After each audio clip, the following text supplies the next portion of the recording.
अस्सलाम वालेकुम वरहमतुल्लाहि वबरकातुहू। नाज़रीन, मैं हूं सईद लोधी और आप देख रहे हैं मेरा यूट्यूब चैनल।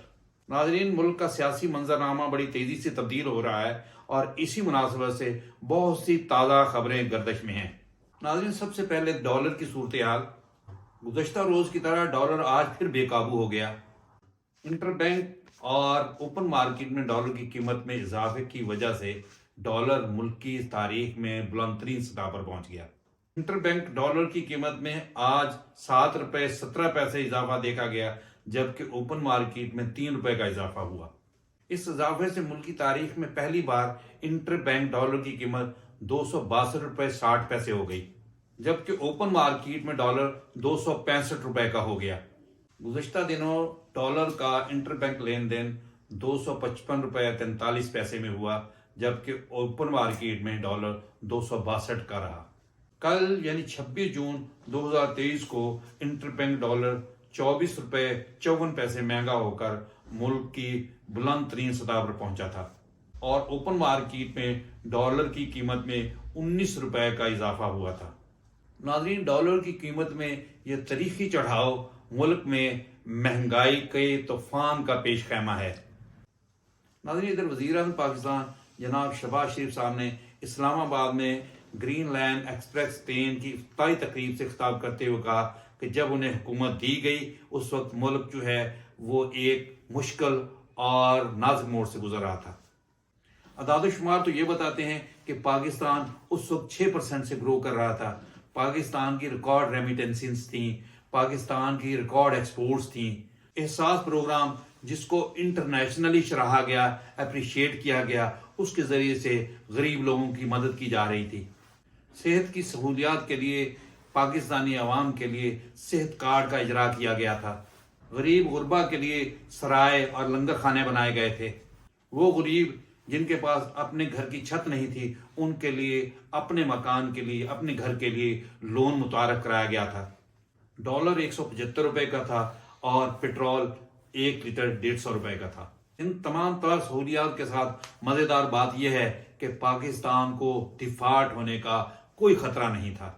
हकीकत यह है कि उस वक्त पाकिस्तान मुश्किल दौर से नहीं गुजर रहा था, बल्कि पीडीएम वाले ये इत्तेहादी सारे मुश्किल वक्त से गुजर रहे थे। करप्शन और मनी लॉन्ड्रिंग के बड़े बड़े केसेस की अदालतों में समाअत हो रही थी और वो वक्त करीब था कि जब इन्हें अदालतों की तरफ से सजाएं मिलनी थी। महंगाई की वजह से गरीब आदमियों के साथ महंगाई का तो इन्होंने ड्रामा रचाया, बल्कि इनको फिक्र थी तो अपने NRO2 की थी। फिर वही हुआ कि इन्होंने NRO2 लिया और इनको सुख का सांस आया। शहबाज शरीफ साहब ने मजीद कहा कि वे कौम की एक एक पाई बचाना चाह रहे हैं। नाज़रीन, शहबाज शरीफ साहब की मुल्क की तारीख की सबसे बड़ी कैबिनेट है। गैर मुल्की दौरों पर जहाज भर भर कर लोगों को ले जाया जाता है और फिर महंगे तरीन होटलों में उनका स्टे होता है।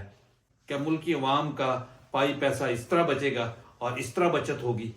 PTI की जब हुकूमत गिराई गई तो उस वक्त पाकिस्तान के 22 अरब डॉलर के ज़र मुबादला के ज़खायर थे और आज जो मईशत का बेड़ा गर्क हुआ है, मईशत का जो हाल हुआ है, वो इम्पोर्टेड हुकूमत की शाखशियों की वजह से हुआ है।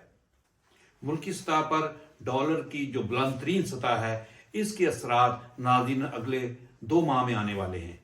डॉलर की मौजूदा कीमत बढ़ने से आइंदा आने वाले दिनों में महंगाई मजीद 12 से 14% बढ़ेगी। महंगाई से तंग गरीब अवाम क्या करेंगे? हाथ उठा के, झोलियां उठा के बदुआएं ही कर सकते हैं। नाज़रीन, डॉलर की ये कीमत बढ़ने से पाकिस्तान के कर्जों में 4000 अरब रुपए का इजाफा हो गया है। इधर इसहाक डार साहब ने कह दिया है कि पाकिस्तान की तरक्की और खुशहाली अल्लाह के जिम्मे है। काम करने के लिए अल्लाह ताला ने लोगों को वसीला बनाकर भेजा है। आप लोग बारियां बनाकर मुल्क को लूटते रहें और पाकिस्तान की तरक्की और खुशहाली अल्लाह के सुपुर्द है। अल्लाह ताला भी उन्हीं लोगों की मदद करता है जो अपनी मदद आप करते हैं। इधर तहरीक इंसाफ के असद उमर साहब ने कहा है कि न्यूट्रलिटी कहीं भी नजर नहीं आ रही और इंतकामी कार्रवाइयों का सिलसिला शुरू हो गया है और इन इंतकामी कार्रवाई के पीछे किसी ताकतवर की हौसला अफजाई मालूम होती है। नाज़रीन, PTI की 33 खाली शुदा सीटों पर इलेक्शन कमीशन ने इंतखाबी शेड्यूल जारी कर दिया है। ان نشستوں پر 16 مارچ کو ضمنی الیکشن ہوگا۔ کاغذات نامزدگی 6 سے 8 فروری تک جمع کرائے جا سکتے ہیں اور کاغذات کی جانچ پڑتال کا عمل 13 فروری کو ہوگا۔ ناظرین، ایک دفعہ پھر تحریک انصاف کے چیئرمین اور سابقہ وزیر اعظم صاحب نے اپنے اوپر قاتلانہ حملے کی سازش کا انکشاف کیا ہے۔ ان کا خیال ہے کہ آصف علی زرداری صاحب نے دہشت گرد تنظیم کو پیسے دے کر ہائر کیا ہے اور یہ تنظیم کے لوگ ان پر قاتلانہ حملہ کر سکتے ہیں۔ انہوں نے بتایا کہ یہ امپورٹڈ حکومت کے ان کو راستے سے ہٹانے کے مختلف پلانوں میں سے سی پلان ہے۔